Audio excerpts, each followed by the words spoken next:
آج ہم انشاءاللہ والدین کے لیے دعاؤں کے بارے میں بات کریں گے کہ ہم کس طرح ان کے لیے بہترین دعائیں کر سکتے ہیں، کیونکہ والدین وہ ہستی ہیں جن کے احسانات ہم پر سب سے زیادہ ہیں۔ ان کے احسانات کا بدلہ ہم چکا نہیں سکتے، لیکن ہاں، ایک صورت ہے کہ ہم ان کے لیے زیادہ سے زیادہ دعائیں کریں، خصوصاً اس وقت جب وہ دنیا سے جا چکے ہوں، اور ہم ان کے لیے کسی قسم کی کوئی جسمانی خدمت یا مالی خدمت یا کسی اور طریقے سے کوئی مدد ان کی نہ کر سکتے ہوں۔ اللہ سبحانہ تعالیٰ کو دعا کرنا بہت پسند ہے۔ اللہ تعالیٰ فرماتے ہیں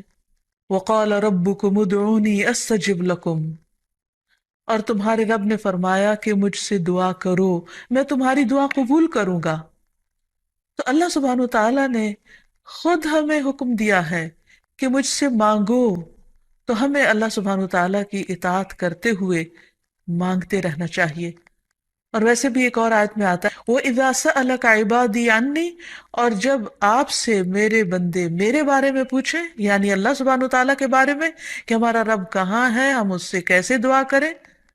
تو آپ ان کو بتائیے فَإِنِّي قریب، میں تو قریب ہوں، بہت قریب، دور نہیں ہوں، بیچ میں کسی اور کو لانے کی ضرورت ہی نہیں، سب سے زیادہ تو میں ہی تمہارے قریب ہوں۔ اجیب دعوت الداعی اذا دعانی، میں پکارنے والے کی پکار کا جواب دیتا ہوں جب بھی وہ مجھے پکارتا ہے، دن کو پکارتا ہے یا رات کو پکارتا ہے، غم میں پکارتا ہے یا غصے میں پکارتا ہے، بھوک میں پکارتا ہے یا بیماری میں پکارتا ہے، جب بھی پکارتا ہے میں اس کی پکار سنتا ہوں۔ تب اس کو کیا چاہیے کہ فَلْيَسْتَجِيبُوا لِي، چاہیے کہ وہ بھی میری بات مانے، یعنی اگر وہ چاہتے ہیں کہ ان کی دعائیں سنی جائیں تو انہیں میری اطاعت کرنی چاہیے۔ وَلْيُؤْمِنُوا بِي، اور چاہیے کہ مجھ پر ایمان لائیں، مجھ پر اعتماد کریں، مجھے اپنا رب مان لیں،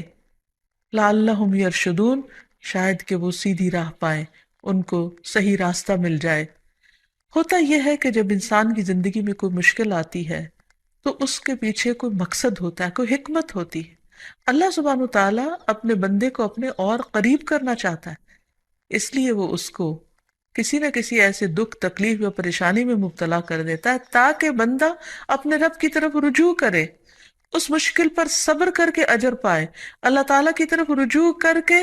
اور زیادہ دعا مانگے، کیونکہ دعا عبادت ہے، الدعاء والعبادہ، اللہ سبحانہ تعالیٰ کے نزدیک نہایت پسندیدہ، اس لیے ہمیں کثرت سے پکارتے رہنا چاہیے۔ اور جب بھی ہم دعا مانگیں تو اس سے پہلے اللہ تعالیٰ کی حمد و ثنا ضرور بیان کریں۔ ایک حدیث میں آتا ہے عبداللہ بن مسعود رضی اللہ عنہ کہتے ہیں کہ میں نماز پڑھ رہا تھا اور نبی صلی اللہ علیہ وسلم، ابو بکر اور عمر ایک ساتھ تھے۔ جب میں بیٹھا تو اللہ تعالیٰ کی حمد و ثنا بیان کی، پھر نبی صلی اللہ علیہ وسلم پر درود بھیجا، پھر اپنے لیے دعا کی، تو نبی صلی اللہ علیہ وسلم نے فرمایا مانگو عطا کیا جائے گا، مانگو عطا کیا جائے گا۔ تو اس سے پتہ یہ چلتا ہے کہ دعا سے پہلے اللہ تعالیٰ کی حمد و ثنا بیان کرنا ضروری ہے۔ اللہ تعالیٰ کی حمد و ثنا کے بے پناہ کلمات ہیں، لیکن آج ہم ان کلمات میں سے ایک کلمہ جو اللہ تعالیٰ کو بے حد محبوب ہے وہ آپ کو بتاتے ہیں، جو نماز کے آغاز میں بھی پڑھا جاتا ہے، اور نماز کے علاوہ بھی اگر اللہ تعالیٰ کی حمد و ثنا کرنا ہو تو اس دعا کو پڑھ سکتے ہیں۔ سبحانک اللہم وبحمدک وتبارک اسمک وتعالی جدک ولا الہ غیرک، اے اللہ تو پاک ہے اپنی تعریف کے ساتھ، تیرا نام بڑا ہی برکت والا ہے، تیری بزرگی بلند و برتر ہے، تیرے علاوہ کوئی بھی الہ نہیں ہے۔ تو بہرحال والدین کے لیے دعا کرنے سے پہلے اللہ سبحانہ تعالیٰ کی حمد و ثنا بیان کیجیے، پھر نبی صلی اللہ علیہ وسلم پر درود بھیجیے، اور پھر اپنے ماں باپ کے لیے دعائیں کیجیے، کیونکہ یہ اللہ تعالیٰ کا حکم بھی ہے وَقُلْ رَبِّ ارْحَمْهُمَا كَمَا رَبَّيَانِي صَغِيرًا، اور آپ کہہ دیجئے اے میرے رب ان دونوں پر رحم کیجیے، یعنی والد پر بھی اور والدہ پر بھی، جیسے انہوں نے مجھے چھوٹا سا پالا تھا، بچپن میں پالا تھا، جب میں نہ خود کھا سکتا تھا، نہ پی سکتا تھا، اور نہ خود اپنے آپ کو صاف کر سکتا تھا، تو انہوں نے دن رات بغیر کسی وقفے کے میری خدمت کی، تو اے رب اب جب کہ وہ بڑے ہو گئے ہیں، وہ تیری رحمت کے محتاج ہیں، تو ان پر رحمت فرما اور ان کی مشکلات آسان فرما۔ پھر اسی طرح والدین اگر زندہ ہو تو بھی دعا کی جائے، اور اگر وہ فوت ہو جائے تو وہ اور بھی زیادہ دعاؤں کے مستحق ہو جاتے ہیں۔ جب برزخ میں والدین کا درجہ بڑھا دیا جاتا ہے، یعنی بلند کیا جاتا ہے، تو وہ پوچھتے ہیں کہ ہمیں درجے کی یہ بلندی کیوں کر حاصل ہوئی؟ تو انہیں بتایا جاتا ہے کہ یہ تمہاری اولاد کی دعا کی وجہ سے۔ ویسے بھی جب انسان فوت ہو جاتا ہے تو اس کے اپنے عمل کا سلسلہ ختم ہو جاتا ہے۔ تین چیزیں مرنے کے بعد بھی فائدہ دیتی ہیں، جن میں سے ایک صدقہ جاریہ ہے، دوسرے ایسا علم جو انسان اپنے پیچھے چھوڑ جائے جس سے لوگ فائدہ اٹھائیں، اور تیسرے ولد صالح یدعو لہ، نیک اولاد جو اپنے والدین کے لیے دعائیں کرے، یعنی بیٹے کی دعا یا بچوں کی دعا اپنے والدین کے حق میں قبول ہوتی ہے، اس لیے خوب خوب دعائیں کرنی چاہیے۔ ہم دیکھتے ہیں کہ مختلف پیغمبر بھی اپنے رب سے اپنے والدین کے لیے دعائیں کرتے رہے ہیں، جن میں نوح علیہ السلام کی دعا ہے۔ وہ کہتے ہیں رب اغفر لی ولوالدی ولمن دخل بیتی مؤمنا وللمؤمنین والمؤمنات، اے میرے پروردگار مجھے بخش دے اور میرے والدین کو بخش دے، اور ہر اس شخص کو جو میرے گھر میں مومن کی حیثیت سے داخل ہوا ہو، ان سب کو بھی بخش دے۔ اسی طرح ابراہیم علیہ السلام کی دعا ہے ربنا اغفر لی ولوالدی وللمؤمنین یوم یقوم الحساب، اے ہمارے پروردگار مجھے، میرے والدین اور تمام مومنوں کو اس دن معاف کر دینا جس دن حساب لیا جائے گا۔ پھر اسی طرح ہم دیکھتے ہیں کہ صحابہ کرام اپنے والدین کے لیے دعائیں کیا کرتے تھے، جن میں خاص طور پر حضرت ابو ہریرہ کا ذکر ملتا ہے کہ وہ ایمان لے آئے تھے لیکن ان کی والدہ مشرکہ تھیں، اور وہ نبی صلی اللہ علیہ وسلم کے بارے میں ایسے کلمات کہہ دیتی جس سے ان کو بہت تکلیف ہوتی۔ تو ایک مرتبہ اسی طرح کے کچھ کلمات سن کر وہ روتے ہوئے نبی صلی اللہ علیہ وسلم کے پاس آئے، کہنے لگے کہ یا رسول اللہ صلی اللہ علیہ وسلم، آپ میری والدہ کی ہدایت کی دعا کیجیے۔ بہرحال آپ صلی اللہ علیہ وسلم نے ہاتھ اٹھا دیے، ان کے لیے دعا کی، اور جب حضرت ابو ہریرہ واپس گھر پہنچے تو ان کی والدہ اسلام قبول کر چکی تھی۔ حقیقت یہ ہے کہ والدین کے لیے خود بھی دعا کرنی چاہیے اور دوسروں سے بھی دعا کی درخواست کرنی چاہیے۔ پھر اسی طرح ہم دیکھتے ہیں کہ ایک مرتبہ ابو ہریرہ جب اپنے وطن پہنچے تو بڑی اونچی آواز میں کہا اماں جان السلام علیکی ورحمۃ اللہ وبرکاتہ۔ انہوں نے جواب دیا وعلیک السلام ورحمۃ اللہ وبرکاتہ۔ پھر ابو ہریرہ کہنے لگے اللہ تعالیٰ آپ پر رحم فرمائے جیسا کہ آپ نے بچپن میں میری پرورش فرمائی۔ ان کی والدہ نے جواب دیا اے میرے بیٹے، تمہیں بھی اللہ تعالیٰ بہترین جزا دے اور تم سے راضی ہو جیسا کہ تم نے میرے ساتھ بڑھاپے میں نیک سلوک کیا۔ حقیقت یہ ہے کہ ہم پر انسانوں میں سے سب سے بڑا احسان ہمارے والدین کا ہے۔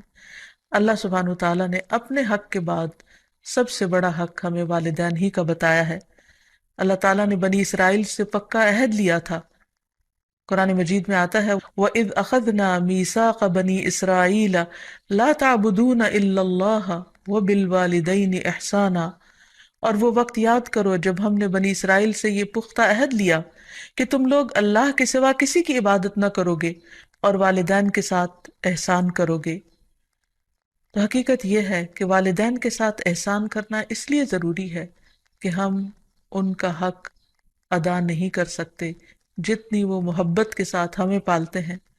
بچے والدین کی خدمت عزت کرتے بھی ہیں تو بعض اوقات مشکل میں پڑ کر بد دلی کے ساتھ، اس محبت کے ساتھ نہیں جو والدین کی محبت اپنی اولاد کے لیے ہوتی ہے، اور وہ ہر کام خوشی خوشی کرتے ہیں۔ والدین اپنے بچوں کے بڑا ہونے کی دعائیں مانگتے ہیں، لیکن جب والدین بوڑھے ہو جاتے ہیں تو بچے ان کے خیر و عافیت کے ساتھ دنیا سے رخصت ہونے کی دعائیں مانگتے ہیں۔ والدین میں سے بھی خاص طور پر ماں کا حق ادا کرنا اور بھی زیادہ ضروری ہے، کیونکہ باپ کے مقابلے میں بچے کی پیدائش، تعلیم اور تربیت میں ماں کا حصہ اور ہاتھ زیادہ ہوتا ہے، وہ تکلیفیں بھی زیادہ اٹھاتی ہے۔ اور والدین کے لیے دعائیں کرنے کے ساتھ ساتھ ان کے ساتھ ادب اور احترام کا سلوک بھی کرنا چاہیے، خواہ وہ مسلمان نہ بھی ہوں، خواہ وہ اللہ تعالیٰ کے فرما بردار نہ بھی ہوں۔ اس سلسلے میں ہم دیکھتے ہیں کہ حضرت اسما کی والدہ ان کے پاس آئیں جو کہ ابھی اسلام قبول نہیں کی تھی، تو وہ نبی صلی اللہ علیہ وسلم کی خدمت میں حاضر ہوئیں اور پوچھا کہ میری والدہ میرے پاس آئی ہیں اور بہت رغبت کے ساتھ مجھ سے ملنا چاہتی ہیں، تو کیا میں ان سے مل سکتی ہوں، ان کی مدد کر سکتی ہوں؟ تو آپ نے فرمایا تھا سلی کی، تم اپنی ماں کے ساتھ صلہ رحمی کرو۔ اس بارے میں اللہ سبحانہ وتعالیٰ قرآن مجید میں بھی حکم دیتے ہیں کہ وَإِن جَاهَدَاكَ عَلَىٰ أَن تُشْرِكَ بِي مَا لَيْسَ لَكَ بِهِ عِلْمٌ فَلَا تُطِعْهُمَا وَصَاحِبْهُمَا فِي الدُّنْيَا مَعْرُوفًا، کہ اگر وہ تجھ پر دباؤ ڈالیں کہ تو میرے ساتھ کسی ایسی چیز کو شریک بنائے جس کا تجھے کچھ علم نہیں، تو تم ان کا کہنا نہ ماننا، البتہ دنیاوی معاملات میں ان کے ساتھ بھلا سلوک کرنا، ان کے ساتھ بھلائی کے ساتھ رفاقت کرنا، یعنی عمدہ طریقے سے، اچھے طریقے سے زندگی بسر کرنا۔ پھر اسی طرح خاص طور پر والدین کے ساتھ نرم سلوک کرنے کا حکم دیا گیا، کیونکہ والدین جو جو عمر میں بڑے ہوتے چلے جاتے ہیں یا جس طرح ان کی قربانیاں زیادہ ہوتی ہیں تو وہ اپنی اولاد سے زیادہ ایکسپیکٹ بھی کرتے ہیں، تو انہیں بچوں کی طرف سے ملنے والی چھوٹی سی تکلیف بھی بہت ناگوار ہوتی ہے۔ تو اس لیے خاص طور پر ایکسٹرا کیئر کی ضرورت ہے والدین کے ساتھ معاملہ کرتے وقت، یعنی گفتگو میں بھی، پوسچر میں، رویے میں، معاملے میں، ہر چیز میں نرمی برتنے کی ضرورت ہے۔ اس سلسلے میں اللہ تعالیٰ فرماتے ہیں وَاخْفِضْ لَهُمَا جَنَاحَ الذُّلِّ مِنَ الرَّحْمَةِ وَقُلْ رَبِّ ارْحَمْهُمَا كَمَا رَبَّيَانِي صَغِيرًا، اور ان پر رحم کرتے ہوئے انکساری کے ساتھ ان کے آگے جھکے رہو اور ان کے حق میں دعا کرو کہ اے میرے رب ان پر رحم فرما جیسا کہ انہوں نے بچپن میں مجھے محبت اور شفقت کے ساتھ پالا تھا۔ اس سلسلے میں ہمیں ایک روایت میں یہ بھی ملتا ہے، عبداللہ بن مسعود کہتے ہیں کہ ایک شخص نے نبی صلی اللہ علیہ وسلم سے پوچھا کہ کون سا عمل سب سے افضل ہے؟ آپ نے فرمایا وقت پر نماز پڑھنا اور والدین کے ساتھ نیکی کرنا، پھر اللہ کے راستے میں جہاد کرنا، یعنی سب سے پہلا کام نماز، اور پھر انسانوں میں سے والدین کے ساتھ حسن سلوک۔ لیکن عام طور پر والدین کو اولاد کے ساتھ شکایت ہی رہتی ہے، کیونکہ بعض اوقات لوگ نماز بھی پڑھ لیتے ہیں، صدقہ خیرات بھی کر لیتے ہیں، لوگوں کے ساتھ اچھی طرح بھی معاملہ کر لیتے ہیں، لیکن والدین کے ساتھ ان کا وہ شفقت اور محبت کا معاملہ نہیں ہوتا جس کو وہ ڈیزرو کرتے ہیں۔ آپ دیکھیں کہ آیت میں کتنی تاکید کے ساتھ کہا جا رہا ہے کہ وَاخْفِضْ لَهُمَا جَنَاحَ الذُّلِّ، کہ تم اپنے پر یعنی اپنے کندھے ان کے سامنے عاجزی اور انکساری کے ساتھ جھکا کے رکھو، یعنی جب ان کے سامنے بیٹھو یا کھڑے ہو یا بات کرو تو اس وقت بھی تمہارے اندر ایک خاص قسم کا جھکاؤ ہونا چاہیے۔ پھر اسی طرح یہ ہے کہ والدین کو اف تک کہنے کی اجازت نہیں۔ بعض اوقات انسان کا اپنے والدین کے ساتھ ڈس ایگریمنٹ ہو جاتا ہے، کسی بات پر اختلاف ہو سکتا ہے، وہ دین کا معاملہ ہو سکتا ہے، وہ دنیا کا معاملہ ہو سکتا ہے، وہ سوچ کا فرق ہو سکتا ہے، وہ جنریشن گیپ ہو سکتا ہے، وہ کوئی بھی چیز ہو سکتی، لیکن اس میں اولاد کو یہ حق نہیں دیا گیا کہ وہ والدین کے ساتھ بدتمیزی کرے۔ ہمارے دین نے ہمیں یہ سکھایا ہے کہ وَلَا تَقُلْ لَهُمَا أُفٍّ وَلَا تَنْهَرْهُمَا، کہ تم ان کو اف تک نہ کہو اور ان سے ڈانٹ کر بات نہ کرو، وَقُلْ لَهُمَا قَوْلًا كَرِيمًا، اور ان کے ساتھ جب بات کرو تو بہت عزت کے ساتھ کرو، احترام کے ساتھ کرو۔ پھر اسی طرح ان کے ساتھ سختی سے بات نہ کی جائے، ان کا نافرمان نہ بنا جائے، جیسے اللہ سبحانہ وتعالیٰ نے یحییٰ علیہ السلام کو یہ حکم دیا تھا یا یحییٰ خذ الکتاب بقوہ وآتیناہ الحکم صبیا وحنانا من لدنا وزکاة وکان تقیا وبرا بوالدیہ ولم یکن جبارا عصیا۔ اللہ تعالیٰ نے یحییٰ علیہ السلام کو بچپن میں ہی حکم دیا کہ اے یحییٰ، کتاب کو یعنی تورات کو مضبوطی سے پکڑ لو، اس پر مضبوطی سے عمل پیرا ہو جاؤ، اور ہم نے اسے بچپن میں ہی قوت فیصلہ عطا کی، اور ہم نے اسے اپنی مہربانی سے نرم دل اور پاک سیرت بنایا، اور وہ فی الواقع پرہیزگار تھے اور اپنے والدین سے ہمیشہ اچھا سلوک کرتے تھے۔ یہ قرآن مجید کی گواہی، اور کسی وقت بھی جابر اور نافرمان نہ ہوئے، یعنی انہوں نے کبھی بھی اپنے والدین کے ساتھ بدتمیزی نہیں کی، سختی نہیں کی، بد اخلاقی نہیں کی۔ پھر اسی طرح والدین کی نافرمانی کو حرام بھی قرار دیا گیا۔ حدیث میں آتا ہے کہ ان اللہ حرم علیکم حقوق الامہات، اللہ نے تم پر ماؤں کی نافرمانی کو حرام قرار دیا ہے۔ پھر اسی طرح ایک اور حدیث میں آتا ہے کہ اللہ تعالیٰ کی رضامندی باپ کی رضامندی میں ہے، اور اللہ کی ناراضگی باپ کی ناراضگی میں ہے، اس لیے والد کا حق ادا کرنا بھی ماں کے ساتھ ساتھ بہت ضروری ہے، اور والدین کا حق ادا نہ کرنا کبیرہ گناہوں میں شمار ہوتا ہے، اور کبیرہ گناہ وہ ہیں کہ جن پر اگر انسان توبہ کیے بغیر مر گیا تو قیامت کے دن سخت پکڑ ہوگی۔ اور اسی طرح والدین کو رلانا بھی کبیرہ گناہ ہے، ان کو گالی دینا کبیرہ گناہ ہے۔ پھر اسی طرح والدین تو وہ ہستی ہیں کہ جن کے لیے دعاؤں کے ساتھ ساتھ ان کی طرف سے صدقہ خیرات کرنا بھی خصوصاً ان کے زندگی کے بعد بہت فائدہ مند ہے۔ انسان کو اگر زندگی میں کچھ مشکل پیش آئے، اپنے بچوں کی طرف سے کوئی پریشانی ہو، یا اپنی صحت کی طرف سے، یا کاروبار اور روزگار میں اگر کوئی پریشانی ہو، تو اس وقت انسان کو اپنے والدین کے ساتھ حسن سلوک کرنا چاہیے۔ یہ ان نیکیوں میں سے ہے جس کی وجہ سے انسان کی مشکل بہت جلد حل ہو جاتی ہے، اور خصوصاً صدقہ دیتے وقت والدین کی طرف سے، یعنی ان کو ثواب پہنچانے کی نیت سے صدقہ کیا جائے۔ اس سلسلے میں ہم دیکھتے ہیں ایک آدمی نے نبی صلی اللہ علیہ وسلم سے عرض کیا، میرے والد فوت ہو گئے ہیں اور انہوں نے مال چھوڑا ہے لیکن وصیت نہیں کی، تو کیا میں ان کی طرف سے صدقہ کروں تو ان کے گناہ معاف کر دیے جائیں گے؟ آپ نے فرمایا ہاں۔ اسی طرح حضرت عائشہ سے روایت ہے کہ ایک آدمی نبی صلی اللہ علیہ وسلم کے پاس آیا اور عرض کی کہ یا رسول اللہ، میری والدہ بغیر وصیت کے فوت ہو گئی ہیں، اور میرا گمان ہے کہ اگر وہ بات کرتی تو صدقہ کرتی، اگر میں ان کی طرف سے صدقہ کروں تو کیا ان کو اجر ملے گا؟ آپ نے فرمایا کہ ہاں۔ پھر اسی طرح والدین کے اگر روزے رہتے ہوں تو ان کے قضا روزے ادا کیے جا سکتے ہیں،